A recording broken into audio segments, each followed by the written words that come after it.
आयुर्वेदिक चूर्ण, पेट सफा तो हर रोग दफा। लाडवा के प्रहलादपुर गांव के दौरे पर रहे सीएम सैनी ग्रामीणों के स्नेह, सम्मान और विश्वास के लिए सीएम ने जताया आभार। कहा क्षेत्र के समग्र विकास के लिए प्रतिबद्ध सरकार।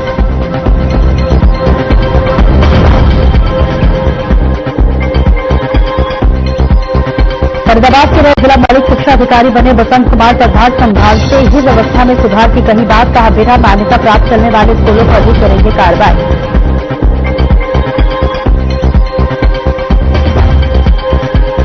फरीदाबाद के एक होटल में महिला खिलाड़ी के दुष्कर्म का मामला। प्रतियोगिता में भाग लेने आई थी भिवानी के रहने वाले खिलाड़ी। वारदात से खेल जगत और सुरक्षा व्यवस्था पर उठे सवाल। और हरियाणा में गिरते तापमान के साथ बड़ा कोहरा। सर्दी से बचने के लिए आजकल सहारा ले रहे लोग। कोहरा की विजिबिलिटी भी हो रही है काफी कम।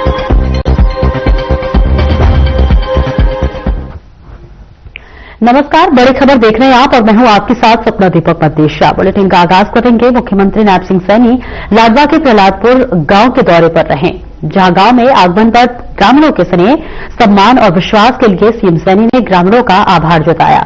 मुख्यमंत्री सैनी ने कहा कि क्षेत्र के समग्र विकास के प्रति हमारी प्रतिबद्धता अटल है और पीएम मोदी के दूरदर्शी नेतृत्व में विकसित भारत की यह यात्रा सबको साथ लेकर निरंतर आगे बढ़ेगी।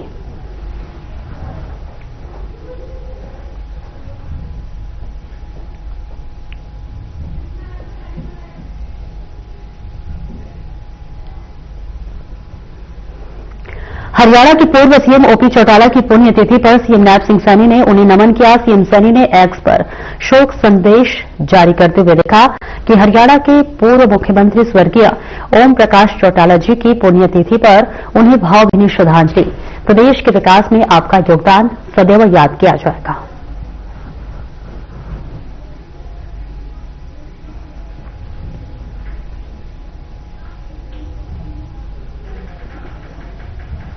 और आगे बढ़ेंगे। हरियाणा के ऊर्जा परिवहन एवं श्रम मंत्री अनिल विज ने बयान दिया है, जिसमें उन्होंने कहा कि विपक्ष को केवल तमाशा करना आता है। विपक्ष गंभीर नहीं है और न ही विपक्ष ने गंभीरता से अपनी बातों को रखा, जबकि सरकार ने विपक्ष के एक एक बार का जवाब दिया है। तो वहीं विधानसभा में लाए गए अविश्वास प्रस्ताव के औंधे मुंह गिरने और विपक्ष द्वारा कहा गया कि सही से जवाब नहीं दिया गया के संबंध में पूछे गए सवाल के जवाब में विज ने कहा था कि विपक्ष को केवल तमाशा करना आता है। विपक्ष गंभीर नहीं है और न ही विपक्ष ने गंभीरता से अपनी बातों को रखा।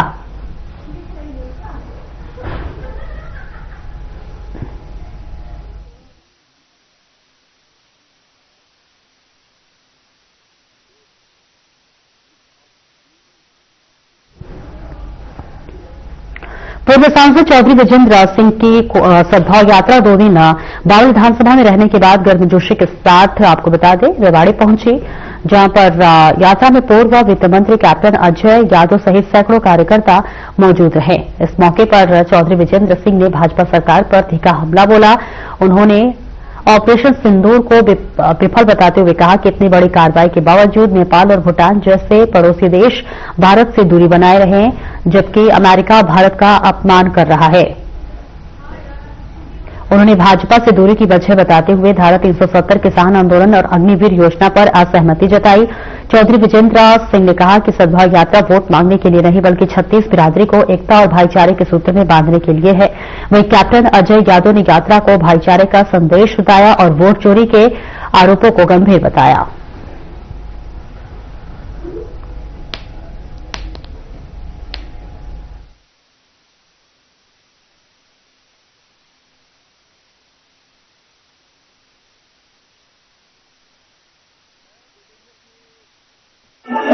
यात्रा रेवाड़ी हल्के में आज शुरू कर रहे हैं और हमारा बहुत ही अच्छा प्रोग्राम रहा बावल के अंदर। तो संदेश एकता का है, भाईचारे का है और जो सरकार की खामियां हैं उसको भी उजागर कर रहे हैं। जैसे मनरेगा को समाप्त करने का काम कर दिया, 40-60 का रेशो कर दिया, जबकि स्टेट तो ये पैसा दे ही नहीं पाएगा। तो उसको तो एक तरीके से महात्मा गांधी का नाम भी हटा दिया और जी राम कर दिया। 2 दिन से हम बावल विधानसभा में थे और आज रेवाड़ी विधानसभा का शुरुआत है यात्रा की। और कैप्टन साहब का आशीर्वाद है हमारे साथ, और न सिर्फ आशीर्वाद है, वो पूरी यात्रा में अब तक हमारे साथ चले हैं जब से यात्रा रेवाड़ी जिले में आई है। और जो लोगों से हमें यहाँ प्रेम, स्नेह और यात्रा के प्रति समर्थन मिला है, उसके लिए मैं बावल हल्के का और रेवाड़ी जिले का और सभी साथियों का मैं बहुत आभारी हूँ। और आगे बढ़ेंगे। फरीदाबाद में नए जिला मौलिक शिक्षा अधिकारी के रूप में वसंत कुमार ने अपना पदभार ग्रहण कर लिया है। पदभार संभालते ही उन्होंने साफ किया है कि जिले में बिना मान्यता के चल रहे स्कूलों पर सख्त कार्रवाई की जाएगी और शिक्षा निदेशालय के आदेशों का पूरी तरह पालन कराया जाएगा। साथ ही उनकी प्राथमिकता सरकारी स्कूलों में पढ़ने वाले विद्यार्थियों को बेहतर और गुणवत्तापूर्ण शिक्षा उपलब्ध कराना होगी। वसंत कुमार ने कहा कि सरकारी स्कूलों में शिक्षा के स्तर को कैसे और अधिक बेहतर बनाया जा सकता है, इस पर विशेष ध्यान दिया जाएगा।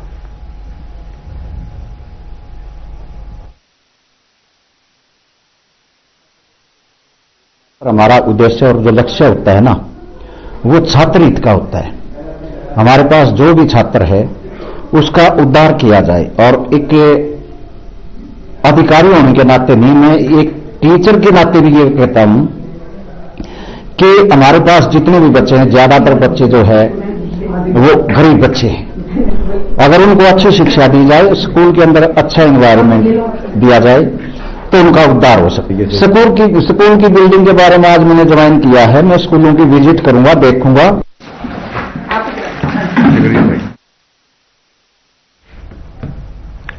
और खबर पुंडी से सामने आ रही है। खबर जहां पर शमशेर सिंह नामक व्यक्ति ने नगरपालिका और राजस्व विभाग पर गंभीर आरोप लगाए हैं। और आगे बढ़ेंगे, जहां उन्होंने दावा किया है कि उनके पुंडी स्थित मकान की रजिस्ट्री उनके नाम से किसी और के नाम पर कर दी गई है और उसमें नगर निगम पालिका और राजस्व विभाग के कर्मचारियों की मिलीभगत शामिल है। शमशेर सिंह ने तत्कालीन नायब तहसीलदार योगिंदर धनखड़ पर भी आरोप लगाए हैं। दूसरी ओर नायब तहसीलदार अंशु अरोड़ा और नगर पालिका सचिव नरेश कुमार ने कहा कि शिकायत की जांच उच्च अधिकारियों को उपायुक्त कार्यालय द्वारा की जा रही है।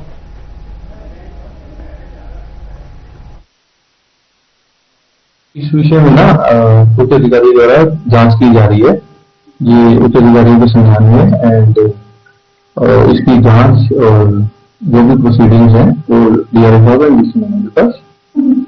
उस समय के जो तहसीलदार नायब तहसीलदार योगिंदर धनखड़ जी के खिलाफ बात कही जा रही है, शुरू हुई है। इस विषय में इनकी जांच उच्च अधिकारियों पे कर रहे हैं। इस विषय में वो नकली जारी की हुई है, व्यक्ति का नाम कोई भी जगह नहीं, क्या जानने की बात है। देखिए, जो शमशेर सिंह की जो प्रॉपर्टी का है उसमें जो अलग अलग जो मिल्कियत है अलग अलग व्यक्तियों के पास है। आज की डेट में किसी और कोई रजिस्ट्री किसी के पास, तो इस संबंध में जो डीसी मैडम है उनके पास एक इंक्वायरी चली हुई है मिल्कियत के संबंध में। इसमें जैसे जो आदेश प्राप्त होते हैं कि मिल्कियत वास्तव में किसकी है, उस अनुसार नगर पालिका कार्रवाई इसमें शुरू कर देगी। मेरा मानना यह है, ये मेरा एक प्लाट था उसमें पुंडरी में 106 गज का, ठीक है, वो किसी ने किराए पर लिया था। जो मेरे पे किराए पर लेगा जी, उसमें किसी कोई और बंदा खड़ा करके रजिस्ट्री करा गया आपके नाम से, मेरे नाम से, आपके नाम से, अपने नाम से। क्या नगर पालिका ने कोई सबूत दिया या ये सारा इसके बाद जो भी है महकमा सारा मिलेगा, रेवेन्यू विभाग भी और नगर पालिका सब मिलेगा जी। पैसे पूछे लेगा करवा दिया।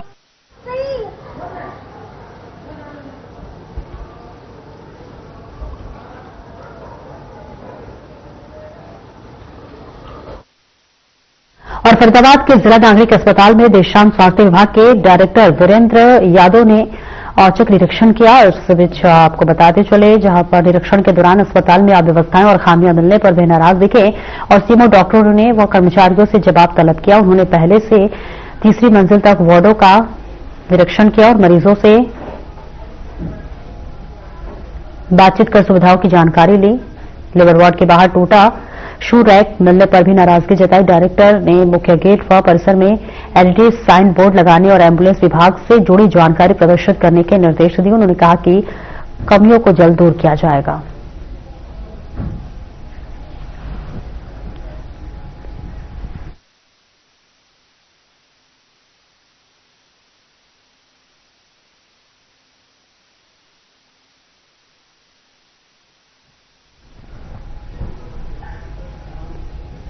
फरीदाबाद में पुलिस कर्मचारियों को वित्तीय रूप से जागरूक करने के लिए लघु आगे बढ़ेंगे जहां पर सचिवालय सेक्टर 12 स्थित कॉन्फ्रेंस हॉल में एक सेमिनार का आयोजन किया गया। सेमिनार का उद्देश्य पुलिसकर्मियों का अपनी आय, खर्च, बचत और निवेश को सही तरीके से समझने और भविष्य की बेहतर योजना बनाने के बारे में जानकारी देना था। इस मौके पर गुड़गांव आकर विभाग की ज्वाइंट कमिश्नर सुधा यादव और डिप्टी कमिश्नर सीमा चौधरी ने पुलिस कर्मचारियों को वित्तीय प्रबंधन से जुड़ी जरूरी बातें समझाई।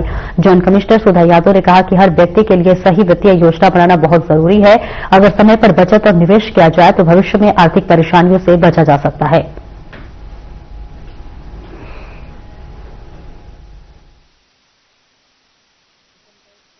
सर, सुधा मैम IRS 2013 बैच वो आज हमारे मिनी सर्किट में आई थी। इन्होंने ये सेमिनार आयोजित किया था और इन्होंने जो फाइनेंशियल लिटरेसी पर ये प्रोग्राम किया था, पुलिस कर्मियों को अपने इन्वेस्टमेंट जो सैलरी जो इन्वेस्ट करते हैं NPS में और दूसरी उसके बारे में जागरूक किया, अवेयरनेस के रिगार्डिंग प्रोग्राम। इनका मेन जो था वो फाइनेंशियल लिटरेसी का था, अवेयरनेस था कि आप जो इन्वेस्ट कर रहे हैं NPS में जो एम्प्लॉई, तो वो अपनी स्कीम को चेंज करके जो 25% इक्विटी में इन्वेस्ट होता है।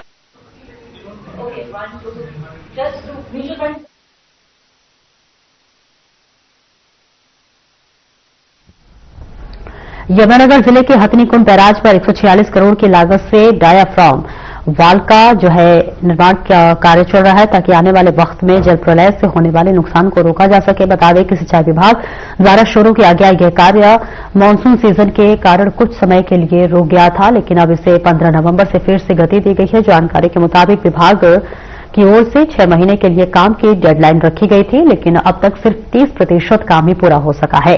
तो वहीं सिंचाई विभाग ने दावा किया है कि मई 2026 तक ये काम पूरी तरह से समाप्त हो जाएगा। फिलहाल यमुना नदी से कच्चा माल निकालने और RCC ब्लॉकों का निर्माण जारी है।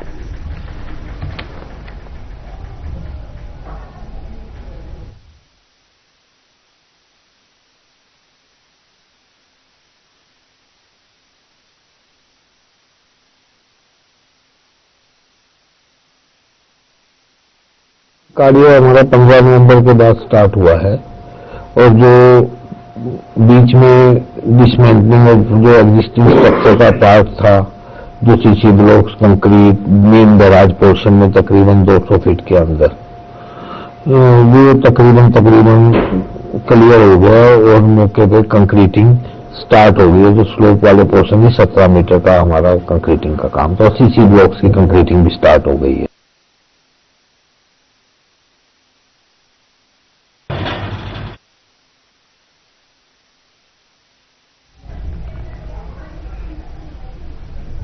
फरीदाबाद में घने कोहरे के कारण जनजीवन प्रभावित हो रहा है। दृश्यता कम होने से सड़कों पर वाहनों की रफ्तार धीमी पड़ गई है। वहीं ठंड और कोहरे से लोग घरों में रहने को मजबूर हैं। किसानों को भी फसलों की सिंचाई में परेशानी का सामना करना पड़ रहा है।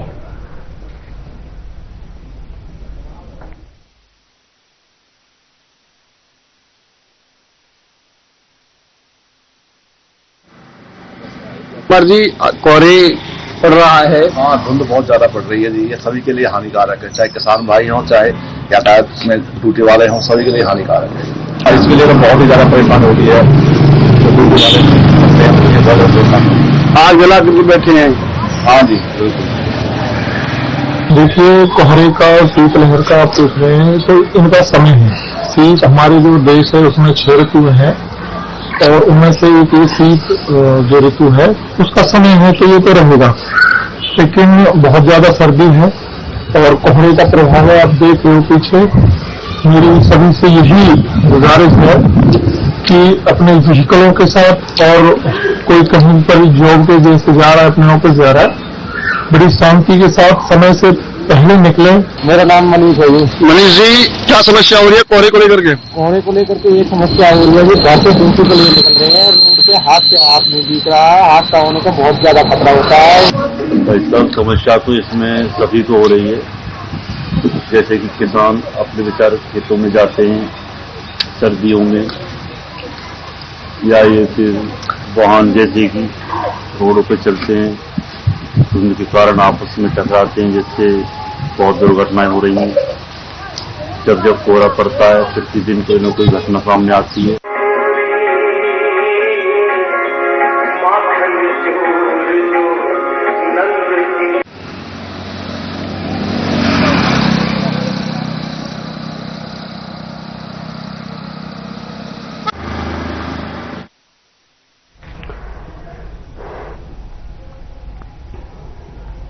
एक छोटे से ब्रेक के लिए रोकेंगे, जल्द लौटते हैं।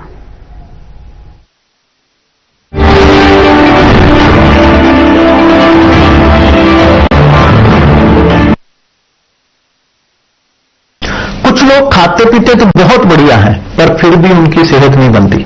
पिचके हुए गाल हैं, हड्डियां निकली हुई हैं, पैंटें ढीली हैं, कपड़े जचते नहीं, कोई पर्सनैलिटी नहीं।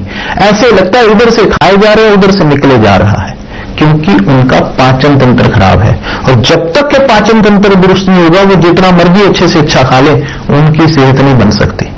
इसलिए हमारी संस्था सन्यासी आयुर्वेदा ने एक ऐसी दवा का निर्माण किया है जो कि आपके लिवर को, आपके पाचन तंत्र को दुरुस्त करने का काम करती है, ताकि आप जो भी खाएं उसका पूरे का पूरा निचोड़ आपके शरीर को लगे, आपकी भूख बढ़े, खाया पिया सही से लगे, नया खून बने, हड्डियों में जान आए, वजन बढ़े और आप मोटे तगड़े खूबसूरत पर्सनैलिटी के मालिक बन जाएं।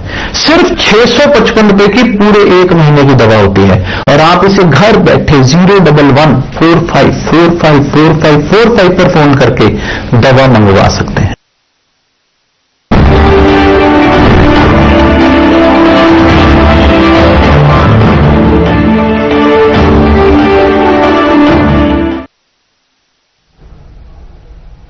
और पुंडी में फिर से घना कोहरा छा गया है, जिसके चलते तापमान में गिरावट आई और सर्दी भी बढ़ गई है। तो वहीं इस दौरान सर्द हवाओं और ठंड से बचने के लिए लोग आग का सहारा लेते नजर आए।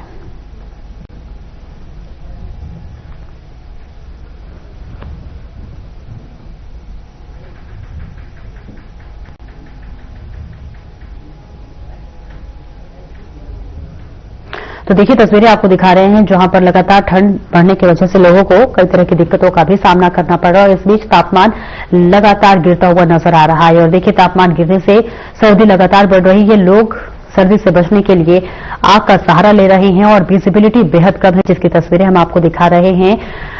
महज 5 से 10 मीटर की भी दूरी देखना बहुत मुश्किल हो गया है। वाहनों की रफ्तार वो धीमी पड़ चुकी है और लोग जैसे तैसे करके आग का सहारा लेकर सर्दी से बचाव करते हुए नजर आ रहे हैं। पुंडी से ये तस्वीरें आपको दिखा रहे हैं। उत्तर भारत या समेत पूरा भारत इस वक्त ठंड के चपेट में है और लगातार लोगों को कई तरह की दिक्कतों का सामना करना पड़ रहा है। स्कूल की टाइमिंग में जो है बदलाव किया गया है और ठंड और ठिठुरन की वजह से लोग घरों में दुबके हुए नजर आ रहे हैं। सुबह शाम की ठंड इतनी ज्यादा है और सुबह की जो कोहरा है वो इतनी ज्यादा है कि विजिबिलिटी बेहद कम है। वाहनों की रफ्तार इस वजह से कम हो गई है। इसके साथ ही साथ कई जगह ऐसी खबरें भी सामने आ रही है जहां पर धुंध और कोहरे की वजह से लगातार सड़क हादसे भी हो रहे हैं। हालांकि प्रशासन की तरफ से एडवाइजरी भी जारी की गई है, लेकिन इसके बावजूद भी ठंड के बढ़ने से, कोहरे की वजह से, विजिबिलिटी बेहद कम होने की वजह से लगातार इस तरह के हादसे भी होते हुए नजर आ रहे हैं। और इसके साथ ही साथ लोग ठंड से बचने के लिए अलाव का सहारा ले रहे हैं। जगह जगह प्रशासन की तरफ से, नगर पालिका की तरफ से भी अलाव की व्यवस्था की गई है। लोगों के पास कोई और ऑप्शन नहीं है, जिस वजह से लोग कई तरह से दिक्कतों का सामना कर रहे हैं और ठंड से बचने के लिए अलाव का सहारा लेते हुए नजर आ रहे हैं। सर्दी का सितम इस वक्त पूरे भारत में है और पूरा भारत इस वक्त ठंड के चपेट में है। और आगे बढ़ेंगे जहां पर कुरुक्षेत्र में यातायात को लेकर जिला स्तरीय सड़क सुरक्षा पेज प्रतियोगिता करवाई गई है। पुलिस अधीक्षक कुरुक्षेत्र रितेश अग्रवाल के मार्गदर्शन में हुई इस प्रतियोगिता में जिले के 6 खंडों के 46 विद्यार्थियों ने भाग लिया है। क्यूज प्रतियोगिता में अभिभावकों और विद्यार्थियों को पुलिस अधीक्षक नीतीश अग्रवाल ने कहा कि इस प्रतियोगिता का मकसद आमजन, विशेष रूप से विद्यार्थियों में यातायात नियमों के प्रति जागरूक करना है। और साथ ही पुलिस अधीक्षक ने कहा कि प्रतिस्पर्धा के माध्यम से बच्चे जल्दी सीखते हैं। उन्होंने कहा कि हमें सड़क दुर्घटनाओं को कम करने के लिए मिलकर काम करना होगा। उन्होंने कहा कि यातायात नियमों को हमें अपने जीवन में उतारना होगा। यदि बच्चे जागरूक होंगे तो वो अपने अभिभावक सहित समाज के अन्य लोगों को भी जागरूक करने की जिम्मेदारी उठाएंगे।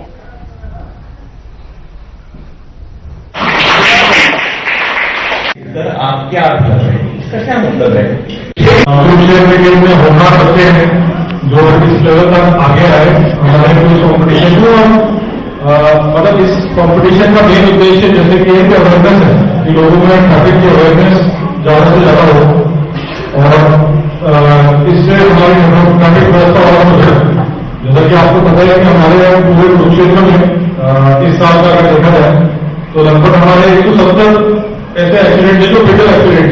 फेटल एक्सीडेंट का मतलब होता है जिसमें किसी की जान चली जाती है। तो ये बहुत ही बड़ा नंबर है। अगर हम सिर्फ एक डिस्ट्रिक्ट की बात करें तो आपको पूरा बताया था कि ऑल इंडिया में कितने लोग हमारे ऐसे हैं जो एक्सीडेंट के कारण अपनी जान गंवाते हैं। तो एक वो बेसिक सी चीज होती है कि हम हेलमेट या तो नहीं लगाते या सीट बेल्ट नहीं लगाते। तो ये सब चीजों का हमें विशेषकर ध्यान रखना चाहिए। आजकल थोड़ा सा ये होता है कि कॉलेज में या फिर किलोमीटर में हम एक वो कूलनेस आ जाती है कि हेलमेट लगाना बहुत बड़ा ही अनुकूल है, ठीक है। तो ये हमें सोचना चाहिए, हमें ईमानदार नागरिक बनना चाहिए और हेलमेट जरूर हमें लगाना चाहिए, क्योंकि एक बार जब किसी के परिवार में कोई ऐसा हादसा हो जाता है तो बहुत ही दुर्भाग्यपूर्ण बात होती है और पूरे परिवार को उसका हाथ में होता है। और यमुनानगर में मिशन वात्सल्य योजना के तहत बाल कल्याण समिति और जिला बाल संरक्षण इकाई की ओर से राजकीय मॉडल संस्कृति वरिष्ठ माध्यमिक विद्यालय छछरौली में जागरूकता शिविर का आयोजन किया गया। तो वही इस मौके पर बाल कल्याण समिति के अध्यक्ष अशोक कुमार ने स्कूली बच्चों और अध्यापकों को संबोधित करते हुए बताया कि बच्चों का संरक्षण एक अहम विषय है और इसके लिए परिजनों अध्यापकों का सभी का जागरूक होना जरूरी है।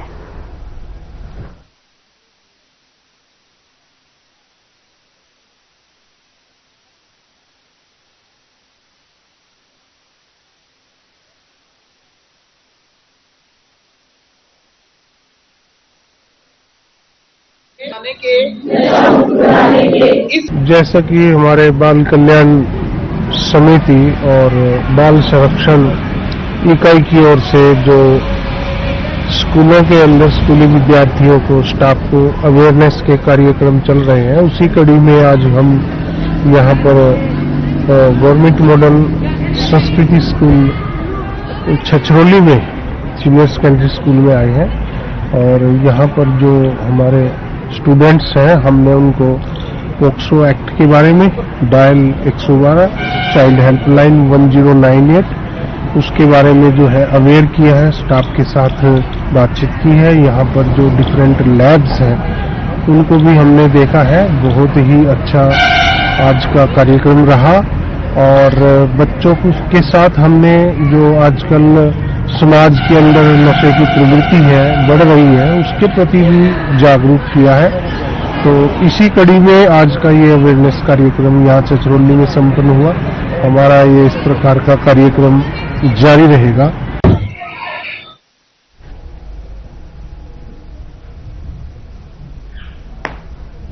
फिलहाल इस बुलेटिन में इतना ही। नमस्कार।